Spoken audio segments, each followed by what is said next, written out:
Uy, patrobak lang Naalala ko lang kasi, yung interview ni Katunying kay New Yorker, It Has to Be My Way, na Lisa Marcos. Sinabi niya nun na nagalit siya kay VP Sara because nung sinabi ni Per RD na bangag si The Junior, natawa daw ito.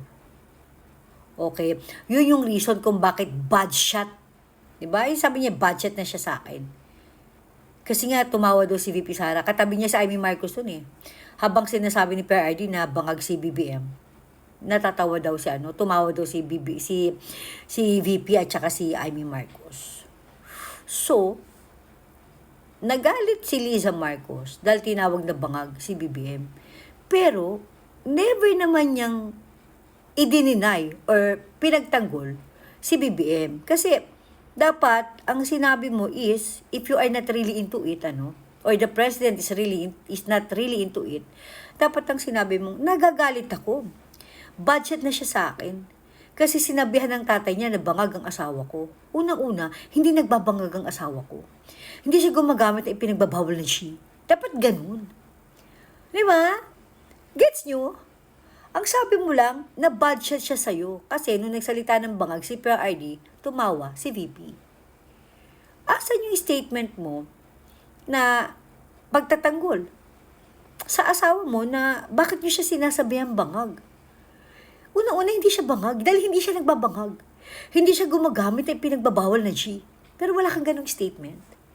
Tapos ngayon, ito, lumabas na sa Amerika, yung police report. Actually, panood kayo kay Dean Chase. Panoorin niyo sa vlog niya. Makikita niyo. Grabe. Luis Araneta Marcos. Yun yung pangalan na nandun sa police report na binasa ni Dean Chase. Nakakaloka. Hindi niyo dinideny na nagdodrogation kayo. Nagagalit lang kayo kasi tinawag kayong bangag. Pero, hindi nyo sinabi na hindi kayo nagbabangag. Tapos ito, involved ka sa nangyari kay Paulo Tantoco sa Amerika. Na, by the way, ang ikinamatay ng tao is overuse of illegal G.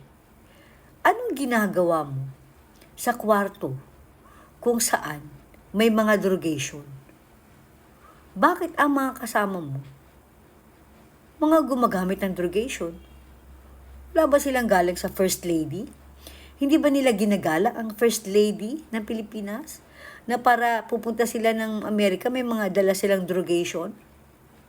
Hindi ba kahina-hinala? Anong ginagawa mo doon kung hindi ka naman nagbabangag? Gets nyo? Oh my gulay. Ikaw, Claire Castro, Mare. Dahan-dahan ka sa pagiging matapang mo. Kasi isang araw, lalamunin mo lahat ng mga kasinungalingan mo.